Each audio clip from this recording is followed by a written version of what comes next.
हर लड़का unsafe feel कर रहा है, हर किसी को ब्लू ड्रम दिख रहा है। तो फिर क्या वजह है कि फीमेल ऑफेंडर्स वाला कंटेंट आपको भर भर के दिख रहा है, फिर वो चाहे टीवी न्यूज़ हो या सोशल मीडिया या फिर ओटीटी।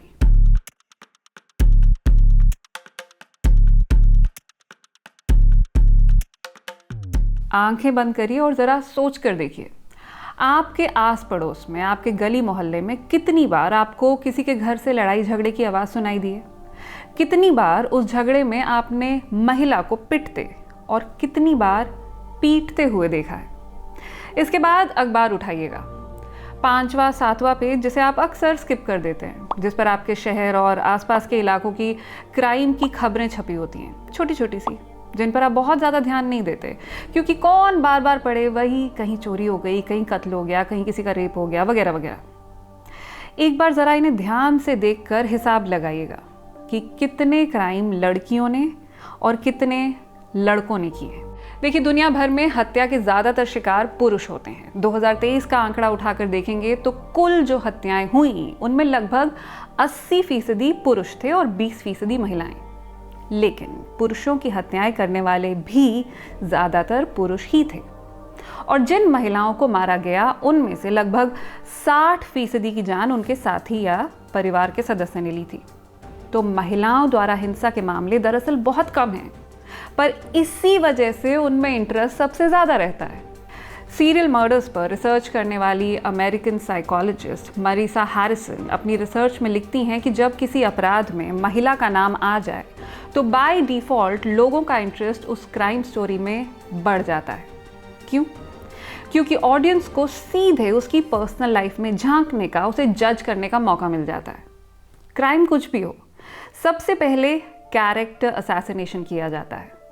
सारा कंसंट्रेशन उस महिला की सेक्स लाइफ पर जाकर टिक जाता है, मानो उसी से केस सॉल्व होने वाला है। आप खुद सोच कर देखिए, आपको क्यों जानना है कि पति को ब्लू ड्रम में डालने के बाद वो लड़की अपने बॉयफ्रेंड के साथ प्रिसाइजली कहाँ गई थी और उसने क्या क्या किया? आपको क्यों पता करना है कि पति को खाई में गिराने के बाद वो लड़की किसी एक लड़के के साथ थी या कईयों के साथ? आपको सच में मरने वाले के साथ सहानुभूति है, या आपको रियल लाइफ इरोटिक थ्रिलर की तलाश है? इसीलिए इन्हें सबसे ज़्यादा सुर्खियां मिलती हैं, इसीलिए आपकी टाइमलाइन ऐसे कंटेंट से भर जाती है। भला कोई औरत ऐसी दरिंदगी कैसे कर सकती है? सनसनीखेज, कल्पना से परे। फ्लोरिडा अटलांटिक यूनिवर्सिटी की प्रोफेसर जेन कापुटी ने अपनी किताब गॉडेसेस एंड मॉन्स्टर्स में लिखा है कि हिंसा अक्सर मर्दानगी की पहचान मानी जाती है, लेकिन वही हिंसा जब औरत करती है तो उसे किसी शैतानी ताकत जैसा दिखाया जाता है। आप पॉपुलर कल्चर में देख लीजिए, इंडिपेंडेंट औरतों को अक्सर ईविल दिखाया जाता है। 60, 70, 80 के दशक तक तो हिंदी फिल्मों में वैम्प, लाल लिपस्टिक लगाने वाली, घुंघराले बालों वाली, वेस्टर्न कपड़े पहनने वाली होती थी। हीरोइन उसकी एग्जैक्ट ऑपोजिट, शर्मीली, नजरें नीचे झुकाए, सलवार कमीज पहने। और अभी भी वैम्प को वो क्लीशेड इमेज भले ही ना हो, लेकिन औरतों की फाइनेंशियल इंडिपेंडेंस को अमूमन सेक्सुअल इंडिपेंडेंस से जोड़ दिया जाता है। भारत में पिछले 5 साल में किस तरह का कंटेंट बना है, इस पर नज़र डालेंगे तो ट्रू क्राइम में लोगों के बढ़ते इंटरेस्ट की असली तस्वीर नज़र आएगी। 2019 से अब तक भारत में बड़े स्ट्रीमिंग प्लेटफॉर्म्स पर 52 डॉक्यूमेंट्रीज रिलीज हुई हैं। इनमें से लगभग 40% ट्रू क्राइम पर आधारित हैं।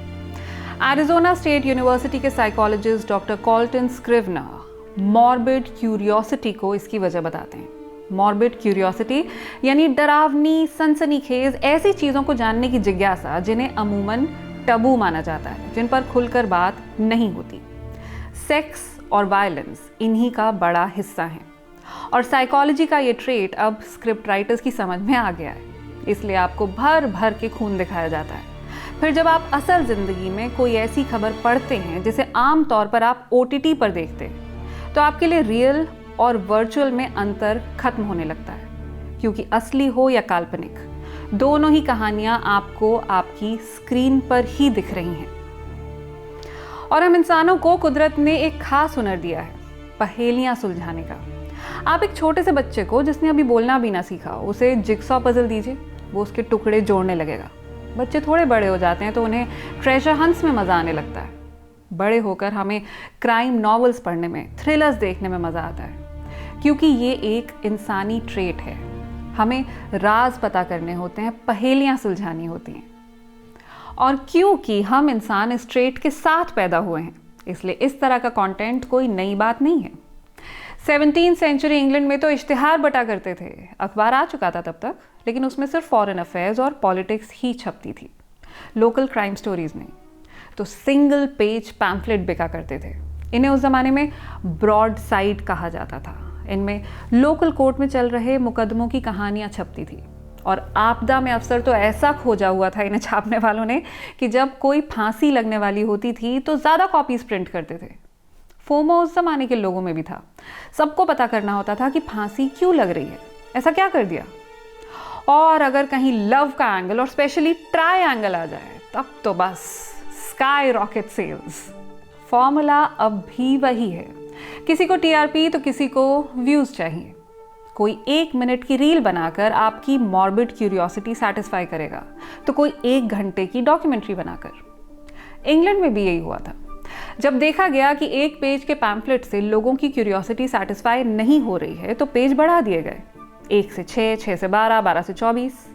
और यहाँ से जन्म हुआ पल्प फिक्शन का।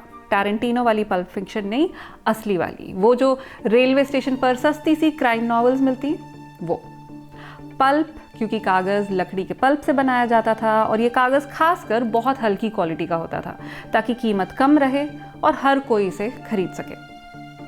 अब भी आप सस्ते इंटरनेट पर ये कहानियाँ खरीद रहे हैं और इन्हें देखकर कह रहे हैं क्या ज़माना आ गया है। यकीन मानिए 200 साल पहले भी लोग यही कहते थे, क्या ज़माना आ गया है।